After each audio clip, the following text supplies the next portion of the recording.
Yeah, this is like 1991 through about 2003, 4. The way uh, was installed, it's on both sides, so it goes up to the very textured ones, and then that's where I changed my style. The early stuff is it's a lot about breaking free from what I thought art should be, what I thought art was supposed to be, how paintings were supposed to look. I don't know, let's just go ahead and say it. My dad had died, and suddenly there was like this, something sort of snapped, and it just felt, I just felt a sudden sense of freedom, like I don't have to follow the rules anymore, I can do whatever I want. I just want to stand there and fling paint at the canvas or stomp on it, I can do that. Had you been painting more traditionally, more figuratively or representationally prior to this? Yeah, I've been doing creative work since I was really small, and I mean to the point where I was really little and drawing all over the walls with crayons, so they decided to be better on paper. So then I would, and then about 8, 9 years old, my parents started taking me to private oil painting lessons, and stuff started happening where the woman instructing the class would hold my painting up to the still life, and she just couldn't imagine how I matched the fabric and the still life with my painting. The color was matched exactly, and it was just sort of a thing where I just kept mixing and playing until I got the right color, until I thought it was right. So I've always had a really good color sense, and so I've done that, but it's mainly up until about 1994, 95, was mostly, just, I guess, sort of academic. I was learning in classes and following what teachers said and following what books said, and sort of like the height, the pinnacle to me, I thought was like the Italian High Renaissance, because that just seemed so rich and beautiful, and everything looked dramatic. The figurative work was amazing, and I liked that, the rich colors and the high drama and the paintings and stuff. So I thought that was, that's the pinnacle art. That's what you want to reach for. And so it was very freeing. It was very freeing when I started painting abstract. I didn't have to do figurative. I didn't have to have anything tied, any object, anything tied to the work. And it could be an exploration of color, of emotion, of texture, of working, and it's all oils, because I love the richness of the oil, the color, the textural qualities I can get. A lot of this is all palette knife work, and it's just a lot of really hard, sharp, like scratching through, trying to break through. And I like layering up the different layers of color. I'd like scraping it so that the thin layers layered upon one another, and then the colors would shift and change, almost in an impressionistic kind of fashion, where they used to lay color next to one another and it would change.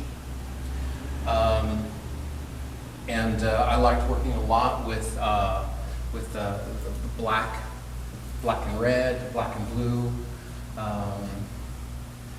And most of it's on canvas, some of it is wood panel. I kind of like the canvas better. It gave a little bit easier working with the knife. It worked a little more. But some of the panels here, I like the way the sort of the wood, the grain of the wood started to come through, and it created this really nice patterning. On top of my creating the pattern on top of that. And in the process of doing these, I wanted to see how thick, how heavy I could get the paint, because I just love the quality of the paint. So I found a thickening agent, and so I started working almost like a pointillism type. I've done a few of these where I just wanted them to be color fields. I didn't want your eye to settle in one place. I wanted your eye to sort of like dance or move across it, and just sort of enjoy I call this a soft series because to me it's like sensuous and the fact that it looks very tactile. A lot of people want to go up and they try to touch them. And I have to watch them because the medium I've used, when it dries, these tips become really brittle and they break off very easily. So I try to make sure no one touches them. But it's just amazing to watch people. You know, they can't help themselves in front of it. A lot of the I should also mention that a lot of the coloring and patterning, I do a lot of I've done a lot of nature photography, just hiking around, and I don't like so much look at the like the flower, but I'll look at like a whole clump of grass, and I'll see the different shades of green, and I'll see the way the grass overlays with one another and creates this really cool rhythmic pattern kind of thing. And I'll see a lot of that, and a lot of times when I go in these places to photograph these things, it's really quiet and I can focus, and it's almost like a meditation. And I also like to use a lot of color combinations. This and this are really specifically with photographing from nature. And in the process of doing this, you can see that those are overall patterns. Patterning, there was like no direction or anything sort of happening with that. It was just sort of like almost like trying to tear through the canvas with the palette knife. But as I worked through that series and started doing this, you can see there's a radiation pattern over here, that's really, really heavy. This was done with a palette knife. I started doing this about the same time I started doing the soft series, because I started getting more into meditating and studying Eastern thought, and I don't want to say religion because it's not really religions.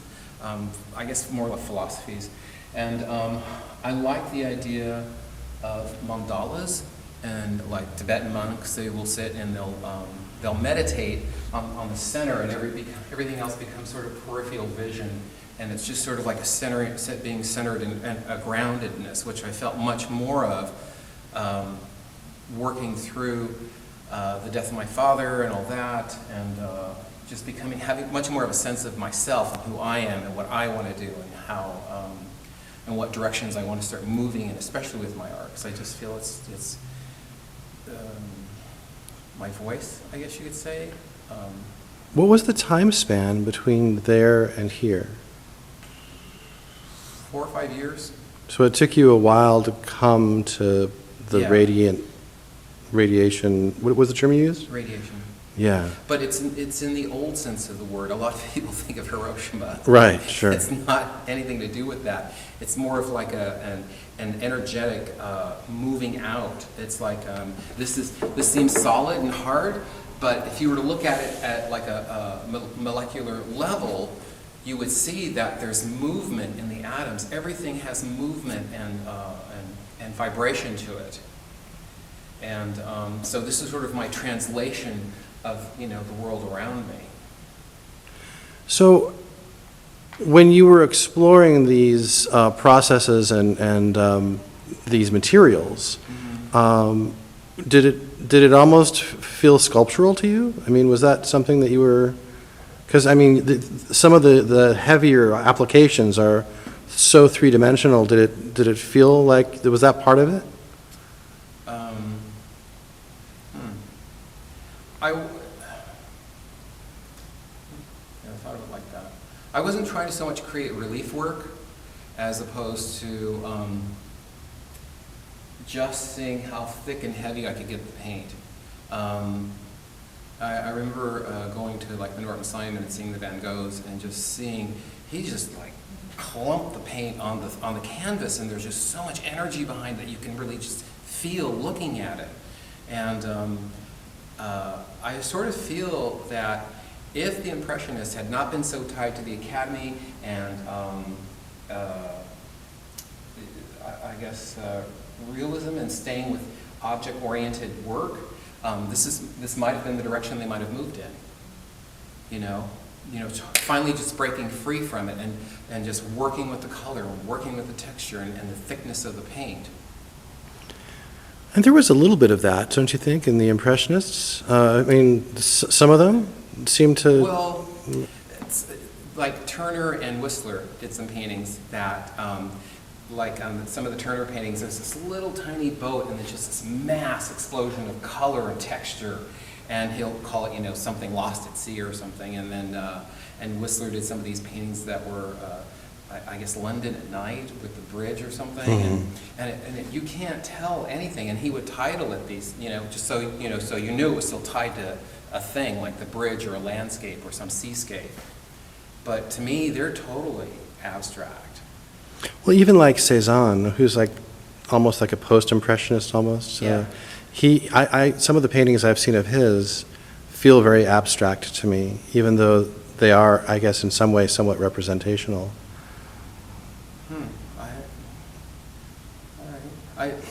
To me, because I was just looking at some of his work the other day, and his pastel work, because I took close-ups of the shots to take home and bring into my studio, because I'll do that. If I see something like brush strokes or pastel marks or something, I'll photograph that and I'll take it and I'll kind of like use that as a base or a source or something to kind of, sort of like an inspiration kind of thing.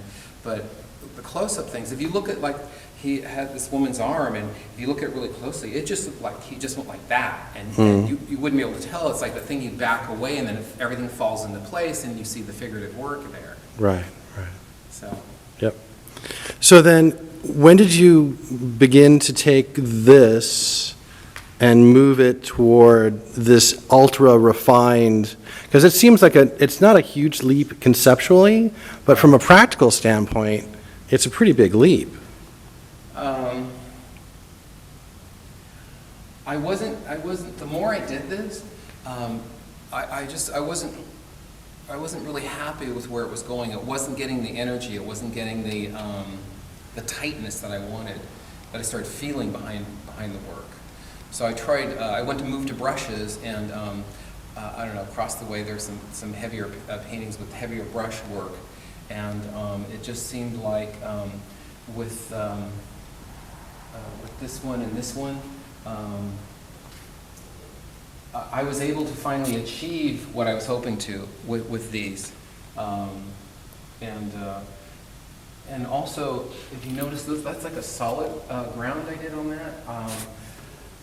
In the sense that it looks solid, I did several glazings on it. I went back and forth between a cool and a warm red to get like, to me it would be like a perfect red medium. On these, I started playing with glazing and doing spiraling out by sort of scratching with a bristle brush and getting this Rosetta pattern, and then glazing over that. This has got several layers of cadmium yellow and some other colors like that to warm it up a little and tie in more with the colors I've used on top. So let me ask you a question about the show, if I may. Sure. What does it feel like to have so much of your work up in one place and representing such a large span of your creative effort? It's great. It feels really good. It feels really good to see the work up and see it in a cohesive fashion. Seha, the woman that helped me do the installation of the work, I work very closely with her, and she's great. She does work for the Hammer and some other places, and I followed her direction on how to set this up, and she had placed paintings next to one another that I hadn't done before. And some of these I hadn't shown since 2002, other than online, and there's a huge difference between a digital image and actually seeing the painting in person. Mm-hmm. Quite a bit of difference. Yeah, well, yeah, I mean, even the difference between like a litho print or whatever and the actual thing, it's the detail and the depth and the sort of the vibrancy of the color and everything. It makes your brain kind of spin a little bit, which is nice. That's good. I get all kinds of reactions, which is kind of fun to watch. I get people bring what they want to the paintings, and they'll come to me. I've had people tell me they've seen, oh, this was great. At the opening, the very first painting there, the orange, black, and yellow one that we first showed you, somebody said they saw flying monkeys in it, you know. So it's like, all right. But I hear a lot of different things. People want to, they want to tell me what they see in it, what they feel in it, and I think that's great. That's why I love doing abstract work, because people can come to the piece, and they can connect with it, you know, much more easier. That's why I don't, for the most part, I don't give them specific names. I just try to use the colors or, you know, the series it's in. So that way people are much freer to interpret it and connect with it in their own way that they need to or want to.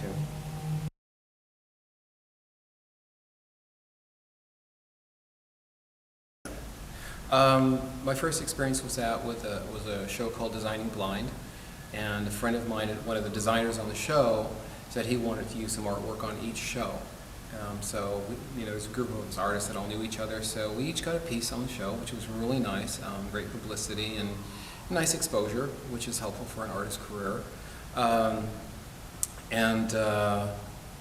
had one piece that I was working on in the studio that Ron really liked, and said it would be perfect. And so I ended up, you know, letting them use that. Actually, I gave it to them. And the house is over, I'm not sure what the area is called, but it's over towards the Malibu area. And they go in and they, you know, home makeover show. So they've redone the room or the house, and it was nice because a lot of the artists, they didn't really mention the artist, and they would sort of like scan over their work with the camera, so they did, like they were on the screen like that long.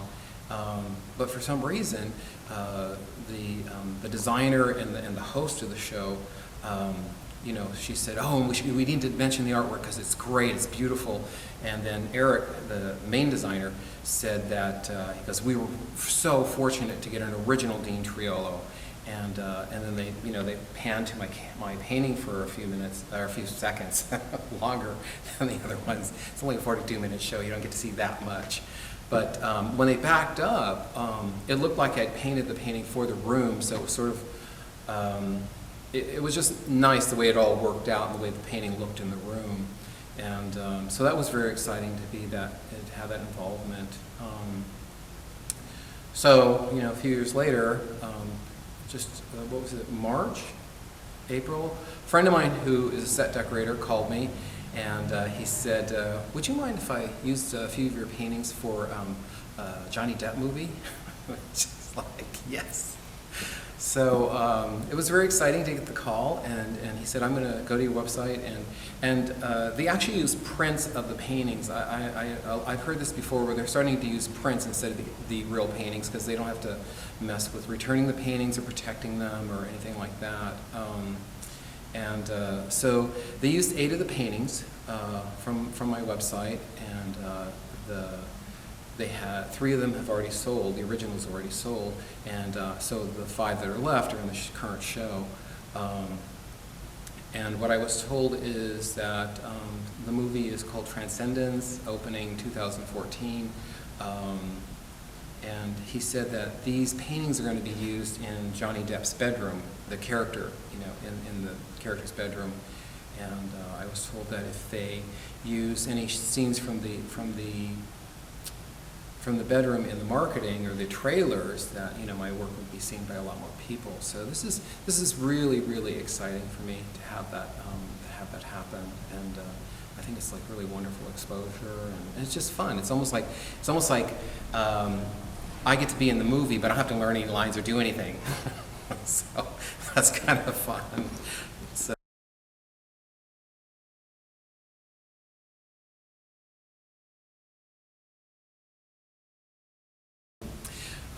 Right, I got an email from a friend of mine explaining that each senator gets to select one artist and one piece of work to be sent to the State Capitol Museum. So I followed up on that. I emailed Senator Laura, who's the senator from my district where I live, And I got an email about a week later saying that they had selected me, and they had selected the painting Expectations Yellow, it was really a nice surprise that I was selected. Expectations Yellow is part of a triptych. It's this one and this one is Expectations Blue, Expectations Red, and then Expectations Yellow. And the three were a series, a conversation about expectations I had in different relationships. And in spite of the darkness and the pain and all that, there was something that still came through, and something, that I got out of each one of those. So the Expectations Yellow was the lightest one. It was the one that I felt like I got the most out of. So it was really nice to see that one being recognized and sent up there. So now that piece is at the Sacramento State Capitol Museum, and it's part of the California Contemporary Art Collection. So it's nice that my work is in a museum and being seen by the whole state.